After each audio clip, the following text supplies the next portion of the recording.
Alright, let's do this one last time. So, as I'm sure many of you know, film-centric channel Nando v Movies decided to orchestrate a movement called One X-Cellent Scene in memoriam of the new Mutants movie, which honestly might never get released. Damn. I was really looking forward to seeing Jonathan Byers and Arya Stark go right at it at Marvel's version of Arkham Asylum for Mutants. Pretty sad. You will be missed. So I don't know about you, but my subscription feed has been getting shredded with just a bunch of uploads from all these YouTubers talking about their favorite scenes in the X-Men franchise. And I figured, you know what?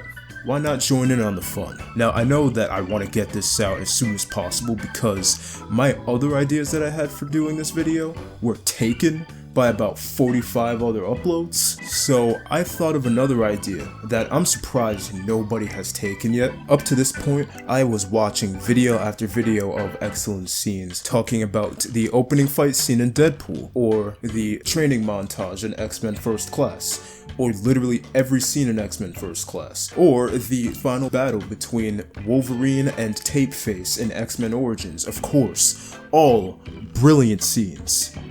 But there is still one scene that has yet to be talked about, and that scene is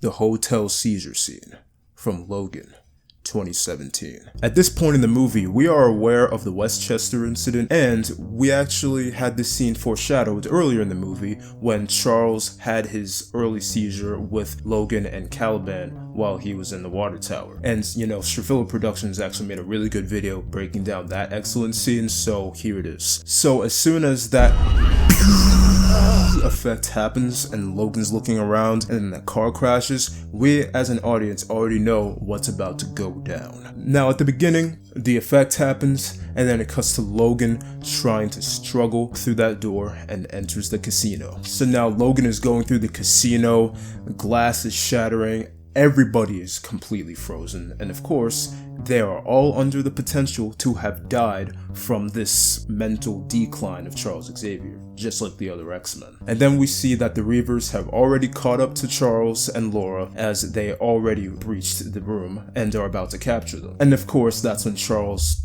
decides to freak out, obviously. Logan pries open those elevator doors and trudges down the hall and has no choice but to use his Wolverine claws as he trudges his way down the hallway with strain, just like my uncle with a GI issue.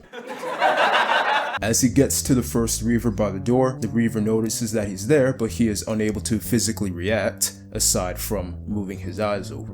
I thought that was a really cool effect. And can we just say props to the sound effects of the scene? Because just listen to this.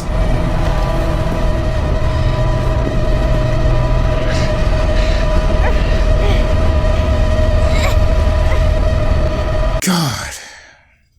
It's phenomenal, really. Wolverine gets closer and closer to Charles, and Laura tries to help him, but of course, she can't do much. And eventually it gets to the point where Wolverine has to murder all of the Reavers in the room. Laura hands the medicine over to Logan in order to finally release everybody from this trauma, and Charles, of course, gives his remorse. I'm so sorry.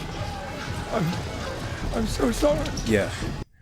Yeah, me too, Charles. Okay, so then, yeah, they leave, and then the Reavers once again have failed, and then they have to leave in order to capture them yet again. Now, we are going to be taking a closer look at this scene. Let's do it. This scene is just a masterclass on how you optimize tension without dialogue. Since none of the characters are talking, this absence is compensated by taking the diegetic and non-diegetic sound and combining them and increasing the decibel status gradually until you get to ear rape status. The recipients of this big brain attack are behaving as if their bodies were frozen in time, meanwhile everything else in their environment are still in motion. Gotta say, Pretty cool effect. And you see, I found this detail really interesting because it almost parallels the way how we behave whenever we're so enticed by something. So in a way, just as all of the people in the scene are suffering from this attack from Xavier, we are kind of suffering from it as well. As an audience, we feel exactly what Logan feels as he moves his way to the hotel room. The dynamic sound design truly engrosses you because the closer Logan gets to Xavier, the louder the cacophony gets. And just when Charles is medicated, all the sound just stops, everybody drops, and we are all rolling around as we are relieved that this pain has finally come to an end.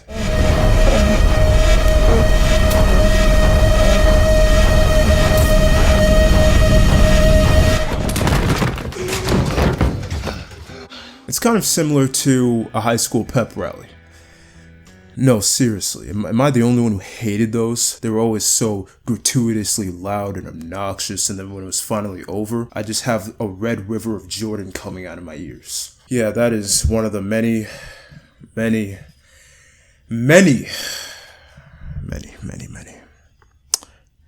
things that I do not miss about high school. Now, despite all of the praise that I've been giving this scene thus far, there is still one thing about it that bothers me a lot. Alright, so when Logan enters the room, he starts killing all of these Reavers that are there, right? Well, with these 3 Reavers specifically, he stabs them in the head in order to kill them, okay? And Charles Xavier's attack on the brain, of course, attacks the brain, and those people were stabbed in the brain, so therefore their bodies should have just ceased functioning immediately, and as soon as they were stabbed and the blades were pulled out, their bodies should have dropped instantaneously. But no, instead we get it where we just have the time freezing effect and the bodies are still just frozen there vibrating. But you know what, hey, it's not that big of a deal.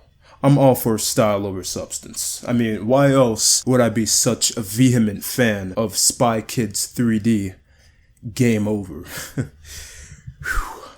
Cinematic brilliance. Anyways, based on the justifications that I've made throughout this video, this scene is a goddamn masterpiece in itself. It is visceral. It is brutal.